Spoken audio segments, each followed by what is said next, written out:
صوت الواحد. ايوه خليك معايا. اسكندرية سينا خليك معانا هتلاقي كل اللي تحبه.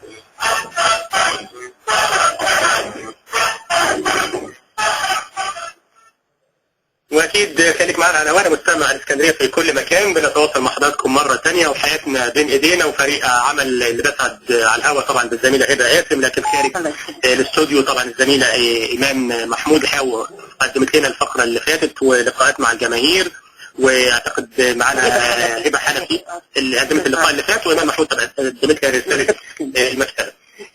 يمكن اعتقد في مكالمه تليفونيه معانا صابرين، الزميله صابرين محمد. نقول الو. الو.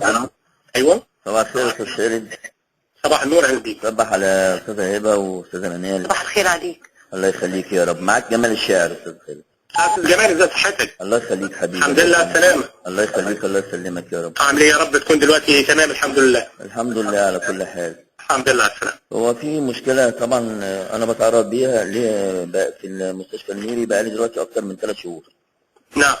فطبعا وجم اصدقاء طبعا من القاهره، استاذ عبد العزيز علي للقاهره الكبرى وابراهيم خليل، وحبوا يكلموا حد من المسؤولين في المستشفى، فطبعا اتقابلوا مقابله وحشه جدا، وبالتالي بعد ما مشيوا طبعا الناس غضبانين جدا اتكتب لي خروج من المستشفى.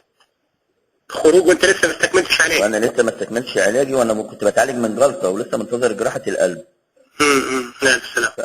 فطبعا خرجت من المستشفى، وبعدين حاولت اطلع للدكاتره اللي هي المتخصصه في المستشفى في عياداتها الخارجيه بره.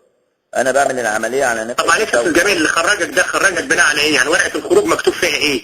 واحد لسه المفروض انه بيتلقى العلاج ولسه عنده عمليه جراحيه.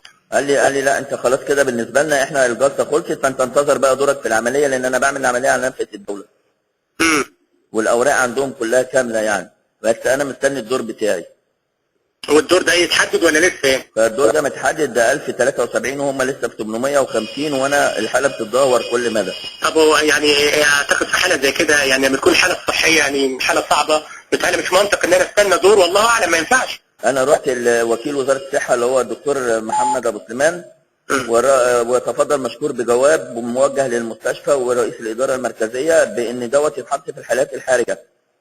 الجواب مش عاوز اقول لحضرتك اترمى فين. فطبعا اهمال وانا تعبان جدا. الف سلامه. هو للاسف يعني هنقول الاخ جمال في هنلاقي حالات كتيره قوي برضه منتظره الدور وبحاجه لعلاج سريع. لا هي المنطقه مش بس منتظره الدور زي ما انت هبه، لكن الكارثه الاكبر التعامل بشكل غير انساني في مهنه اساسها البحث اساس انساني يعني. طب يعني دلوقتي نقول وصلنا لايه؟ انا منتظر الدور بتاعي لسه، هم شغالين في 850 انا 1073 يعني قدامي شهرين 3 ويا عالم. طب والله يا استاذ جمال طبعا هنحاول بقدر الامكان باذن الله تعالى نشوف وكيل وزاره الصحه، نشوف مدير المديريه عشان يشوف حل الحالات الحرجه، ما ينفعش تستنى دور اكيد يعني. ورحت للدكتور، انا رحت للدكتور اللي هو المتخصص اللي هو هم 2 متخصصين في مستشفى الميري، رحت عياداتهم الخارجيه. فقلت له قال لي العمليه طبعا لا العمليه انت بتعملها ايه؟ قلت له على نفقه الدوله. قال لي لا طبعا صعبه جدا، وده شرايين وتوصيل شرايين، وطبعا انا ما اضمنش النجاح فيها.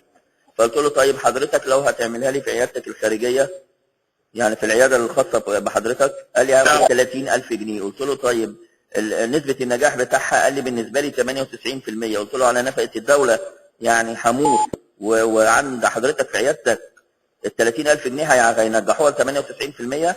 شكرا انا هعملها على نفقه الدوله وانا متحمل النتائج. طب يا استاذ جمال هنحاول نشوف موضوع نفقه الدوله ده، لان متهيألي يعني ده الموضوع ده معمول اصلا عشان الحالات العاجله.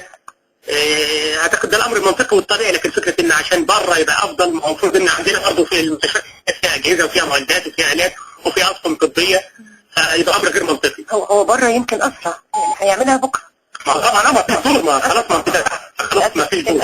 هل الاستاذ جمال ممكن يسيب تليفونه مثلا نساله في امره؟ ما هو طبعا استاذ جمال معايا رقم التليفون، بس لو في تليفون جديد يا استاذ جمال او غيرت الرقم ولا حاجه ادي للزميله صابرين، وان شاء الله يكون في حل للمشكله دي. حاضر، انا هو الرقم بتاعي دوت والرقم القديم مع حضرتك. طيب لو في لا ما الرقم طبعا مش ظاهر معانا، فادي للزميله برضه صابرين. بحيث نتواصل معاك وان شاء الله يكون في حل وربنا يشفيك ويعفو عنك يا رب. يا رب ربنا يخليك يا استاذ خالد. شاكرين جدا ليك. الله يخليك. شكرا. مع الف سلامه. شكرا.